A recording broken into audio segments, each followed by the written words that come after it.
अगर ये बाबा हैं तो फिर भाई तुम भी बाबे हो। अगर ये लोग बाबे हैं तो फिर तुम भी बाबे हो। निर्मल बाबा जैसे पाखंडी ये कहते थे कि गोलगप्पा खाओ कृपा आएगी, समोसा खाओ कृपा आएगी, हरी चटनी खाओ कृपा आएगी, और वहाँ कृपा के चक्कर में लुट के आगे। रामपाल के पास भी यही भीड़ गई, जहाँ रामपाल खुद दूध से नहाता था और उसके नहाए हुए दूध से बने पे बैठ गई। यही भीड़ है जो राम रहीम के पास लूट करके आई, यही भीड़ है जो आसाराम के पास लूट करके आई। मैं समझता हूँ अपने घरों में बैठो मसीहा मान रहे थे, ये वही गुंडे मवाली मसीहा हैं जो इस समाज का मैं समझता हूँ रुग्णता देने के सिवाय और कुछ भी भला नहीं करते। रही नेताओं की बात, 2, 4, 5, 10% जो नेता इनके पास जा रहे हैं उन नेताओं को वोट चाहिए, और ये सुनने वाले वो तो नंगड़ होते जा रहे हैं, और कथा करने वाले ये कथावाचक ये रातों रात करोड़पति होते जा। लेकिन धर्म ही आपको बताता है कि ये आपकी पत्नी है, ये आपकी माँ है, ये आपकी बेटी है, इनके साथ कैसा कैसा व्यवहार करना, ये धर्म ही आपको संस्तुति देता है। रामपाल गृहस्थी, आसाराम गृहस्थी, राम रहीम गृहस्थी और निर्मल बाबा गृहस्थी, और ये वर्तमान में धीरेन्द्र कृष्ण है, ये भी शादी करने वाला, ये भी गृहस्थी। ये लोग बाबा का सारे भाई ने राम राम। मेरा नाम है राहुल अत्री, से मैं आप देखने लग रहा हूँ। साथ में जय हरियाणा टीवी की टीम भी मौजूद है मेरे साथ। तो महेंद्र शुक्लानाथ जी के पास हम खड़े हैं। ये एक शादी विवाह के प्रोग्राम में आए थे। कैमरामैन को बताऊंगा, एक बार दिखा दो एक बार प्लीज, इधर ले आओ।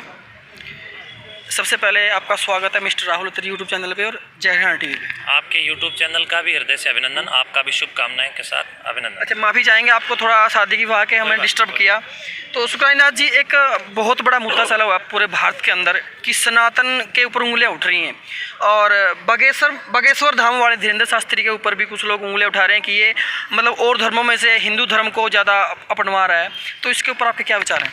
देखिए, सर्वप्रथम आपके दर्शकों को मैं खुल करके ये कहूँगा कि जो पाखंडों के समर्थक मुझे देख पा रहे हैं, सब मुझे जी भर के गालियाँ दो, क्योंकि आपकी गालियों से शायद मैं समझता हूँ कि कहीं ना कहीं आप लोगों का जो ज़मीर मरा हुआ है वो जाग भी जाए, और आप गाली देते हुए जब आप लोग मेरे को सुनोगे तो 2, 4, 5 महीने के बाद जब पश्चाताप करोगे तब समझ में भी आएगी कि आप लोगों ने किस व्यक्ति को क्यों गाली दी। प्रिय बंधुओं, जितने भी सकारात्मक और सृजनात्मक संगठनात्मक ऊर्जा के साथ सनातन धर्म की श्रेष्ठता की कहीं न कहीं उत्थान की व्यवस्था के अंदर कार्य कर रहे हैं, उन सभी जागरूक प्रहरी समाज के जागरूक बंधुओं से मैं यही कहना चाहूँगा कि राष्ट्रीयता की साधना में बाधक तत्वों के द्वारा आज एक बहुत बड़ा ट्रेंडिंग के अंदर एक सिस्टम चलाया जा रहा है, बागेश्वर धाम का पाखंड, और इस पाखंड को सभ्य बताया जा रहा है कि वो कोई पाखंड नहीं है। लेकिन मैं आपको ये बताना चाहता हूँ कि ये केवल और केवल कुछ ट्रिक हैं, कुछ पाखंड हैं, ढोंग हैं, और इन ढोंगों का सहारा लेकर के छद्मवेशिता करके जनता को धर्म की आड़ में और पाखंडों की आड़ में चुनना लगाया जा रहा है। जैसे हरियाणा के अंदर पीछे मोखरा गांव के अंदर एक महिला ने हरियाणा प्रदेश को हिलाकर रख दिया था, पूरा ढोंग किया झाड़ा झपटी और देवी देवताओं की आड़ में। सैनिवास गांव में भी एक पाखंडी ने बहुत बड़ा पाखंड मचाया। ये इसी प्रकार का एक पाखंड है, और ये पूरे मैनेजमेंट के साथ, पूरे सिस्टम के साथ तैयारी करके ये लोग जनता को लूटने के लिए और अपने जेब भरने के लिए, अपना उल्लू सीधा करने के लिए कर रहे हैं। समाज को इन पाखंडों से बचना चाहिए। अच्छा, सुनने में आ रहा है कि धीरेन्द्र शास्त्री चमत्कार करते हैं। एक मीडिया वाले के साथ भी बहुत सारी क्लिप वायरल हो रखी है, उन्होंने उनका बता दिया था कि उनके चाचा कौन है, उनके भतीजे कौन है, उनका घर बनने वाला है। तो क्या चमत्कार असली में संभव है? ये जनता अब जाग चुकी है, जनता समझ चुकी है। चमत्कार की आप किसे कहेंगे चमत्कार? जहाँ तक आपकी बुद्धि काम करे वो कार्य सामान्य, और आपकी बुद्धि जहाँ काम करना बंद कर दे वो कार्य आपके लिए चमत्कार है। बहुत सारे ऐसे योग्यताएं हैं जो मेरे अंदर आप में नहीं है, आप में वो मेरे में नहीं है, लेकिन जो आप में योग्यता है वो मेरे में नहीं है, तो उस दौरान मैं अगर सामान्य बुद्धि से सोचूंगा तो मुझे लगेगा यार बड़ा चमत्कार है। मैं समझता हूँ चमत्कारों से जीवन को यापन करना बंद करें। जीवन यापन विज्ञान, प्रकृति के क्रमबद्ध सुव्यवस्थित ज्ञान से, वेदों से, उपनिषदों से, दर्शनों से, धर्म से, सिद्धांत से, और मैं समझता हूं कि कहीं ना कहीं संविधान से जीवन को यापन करें, पाखंडों से नहीं। अगर चमत्कारी धीरेन्द्र कृष्ण शास्त्री है तो अभी 2-3 दिन पहले धीरेन्द्र कृष्ण शास्त्री को किसी ने फोन करके जान से मारने की धमकी दी।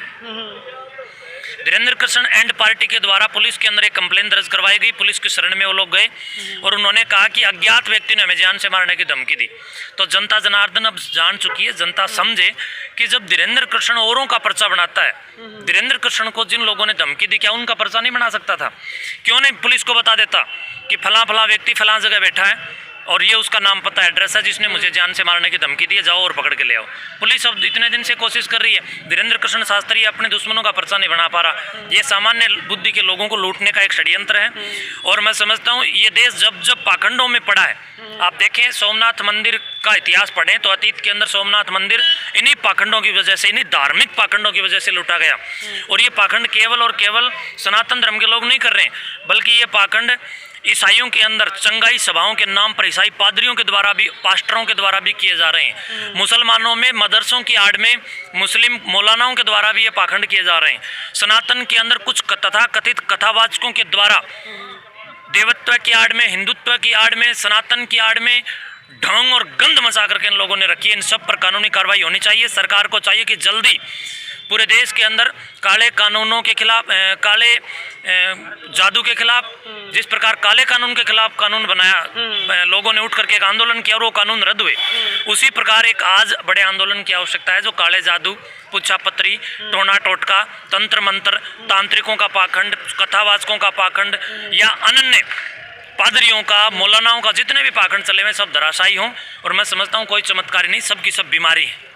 अरे धीरेन्द्र शास्त्री जी के इंटरव्यू मैंने देखा था कि वो अपने आप को बालाजी का भक्त बताते हैं। देखिए, बालाजी का तो धरती के ऊपर जो वीर हनुमान जी को फॉलो करने वाले लोग हैं सभी वीर हनुमान के शिष्य हैं, सेवक हैं। और वीर हनुमान जी महाराज के जीवन को और इनके जीवन को आप मिलान करके देखें। वीर हनुमान जी महाराज ने इस प्रकार के ढोंग पाखंड और पर्चा बनाने आदि के ये जो सेटिंग करके जो जनता 20-50 लोगों को हर रोज भीड़ के अंदर बिठा देना, उनको अपनी सेटिंग के अनुसार पैसे देना। लोग पैसों के लिए सब कुछ करते हैं। आप इंस्टाग्राम पर देखिए, दुनिया नंगी हुई घूम रही है। पैसों के लिए लोग अपने बाप का मर्डर कर रहे हैं, पैसों के लिए लोग अपने गुरुओं का मर्डर कर रहे हैं, पैसों के लिए लोग बाप अपने बेटे को मार देता है, बेटा अपने बाप को मार देता है, बहनों को भाई मुकदमे चले हुए बहन भाइयों के कोर्टों में। तो ये सब पैसों के लिए खेल किया जा रहा है। तो पैसों के लिए क्या धीरेंद्र कृष्ण से लोग बिकेंगे? नहीं। बड़े पत्रकार, बड़े टीवी चैनलों के कुछ पत्रकार भी बिके हुए हैं और भीड़ में से उठने वाले लोग भी इनके हैं, भीड़ में से उठाने वाले लोग भी इनके हैं, वहाँ के चैनल वाले भी लोग इनके हैं। मैं धीरेंद्र कृष्ण शास्त्री से खुलेआम कहता हूँ कि अगर वो उसका पाखंड हम साबित ना कर दें तो बताना, कोतमठ संस्थान में आ जाए, आमने सामने बैठ करके हम लोग करेंगे। तू तेरे घर में बैठ करके ये कह रहा है कि आइए यहीं करते हैं, तो मैं कोतमठ में तेरे को बुला रहा हूँ, या जींद के अर्जुन स्टेडियम में आइए, आमने सामने बैठते हैं और इन पाखंड और सत्य दोनों का दूध और पानी का पानी हो जाएगा। जनता को बरगलाने का जो ये पाखंड है ये बंद करें और सभ्य समाज उठे। प्रबुद्ध वर्ग की ये जिम्मेवारी बनती है। जब प्रबुद्ध वर्ग चुप हो जाता है तब इस प्रकार के ढोंगी और पाखंडी उठते हैं।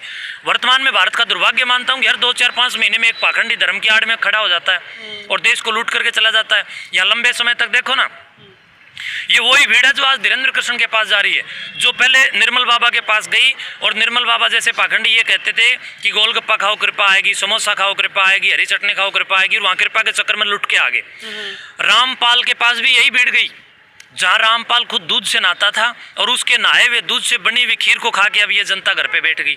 यही भीड़ है जो राम रहीम के पास लूट करके आई, यही भीड़ है जो आसाराम के पास लूट करके आई। मैं समझता हूँ अपने घरों में बैठो, व्याकरणिक ग्रंथों, दर्शनों, उपनिषदों और वेदों का अध्ययन करो और आने वाली पीढ़ी को गुरुकुलों में शिक्षित दे करके, उनको शिक्षित करके, मैं समझता हूँ बच्चों को 16 संस्कारों की भट्टी में डाल करके उनका निर्माण करो। उस निर्माण की आवश्यकता है, तब ये पाखंडी मैं समझता हूँ जड़ मूल से नष्ट होंगे। अन्यथा ये पाखंडी इस देश को जिस तरह सोमनाथ मंदिर को लुटवा कर मानने, अब ये पूरे देश को भी लुटवा करके मानेंगे।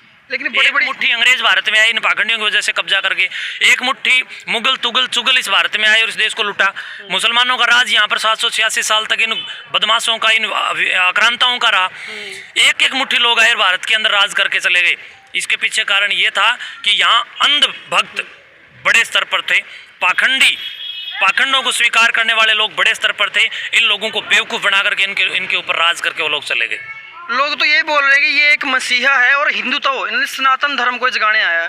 लोगों ने रामपाल को भी मसीहा कहा था, लोगों ने निर्मल बाबा को भी मसीहा कहा था। मैं बता चुका हूँ अपने बात के अंदर आपको पहले ही। लोगों ने आसाराम को भी बड़े स्तर पर मसीहा बताया था। और छोड़िए उनको, जो ये पादरी हैं, जो मौलाना हैं, उनको भी लोग बड़े स्तर पर, आप देखेंगे ना कोई भी बड़े अखबार को या टीवी चैनल को जब खोल के देखते हैं तो कितने तांत्रिकों के ऐड उसके अंदर, क्लासिफाइड न्यूज़ के अंदर, अखबारों में और नीचे चलने वाली पट्टियों के अंदर, टीवी चैनलों में, इन्हीं बड़े चैनलों के ऊपर चलती हैं। अपने यहाँ जींद के नज़दीक में खोखरी कांड हुआ था। खोखरी कांड एक तांत्रिक की वजह से, एक मुसलमान की वजह से हुआ था। उनको भी उस समय लोग मसीहा मान रहे थे। ये वही गुंडे मवाली मसीहा हैं जो इस समाज का, मैं समझता हूँ, रुग्णता देने के सिवाय और कुछ भी भला नहीं कर रहे हैं। इस समाज का शोषण कर रहे हैं। गरीब तबका ही ज़्यादा इनकी उसमें आ रहा है। दूसरी बात रही नेताओं की बात, 2, 4, 5, 10% जो नेता इनके पास जा रहे हैं, उन नेताओं को वोट चाहिए और ये नेता इस जनता को वोट के रूप में इस्तेमाल कर रहे हैं, प्रयोग कर रहे हैं और ये जनता इस्तेमाल हो रही है। और उन नेताओं को देख करके और जनता से जो बड़े स्तर पर अपना उल्लू सीधा करने की भावना रखने वाले लोग इन नेताओं के चरणों में जाकर, इसलिए ये नेता आदि इन पाखंडियों के चरणों में जाकर इसलिए झुकते हैं ताकि इनके पास आने वाले अंधभक्त उन नेताओं को वोट दें। उस पंडाल के अंदर, धीरेन्द्र शास्त्री के पंडाल के अंदर 6 से 7 लाख लोग एक समय मौजूद थे। क्या कहना चाहोगे इतनी भीड़ के प्रति? देखिए, मैं आपको पहले ही बता सकता हूँ, भीड़ इकट्ठा मदारियों के पास भी बड़ी स्तर पर हो जाती है। यहाँ